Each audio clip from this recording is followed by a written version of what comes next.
Мы очень дружим с Михаилом Игоревичем. Мне больше 10 или 11 лет.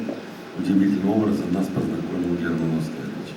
Я считал и сейчас считаю тем более, что дальнейшая судьба России, огромной страны, в которой мы живем, во многом зависит очень многом от регионов, и подчеркиваю, особенно от регионов Северного Кавказа. Вот мы сейчас находимся, если хотите, в сердце будущих, может быть,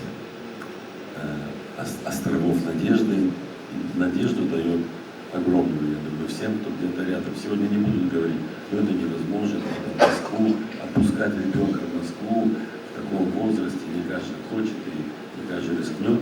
Слава Богу, что это уже первоносящая благодарность, что вот такие процессы, дружба, которая приводит к конкретным результатам, это и есть настоящая дружба, которая, мне кажется, будет вызывать и уважение, и даже восхищение. А имея таких могучих друзей, как команда Сбера, мы оба с Михаилом Соловьевичем знаем, что это возможно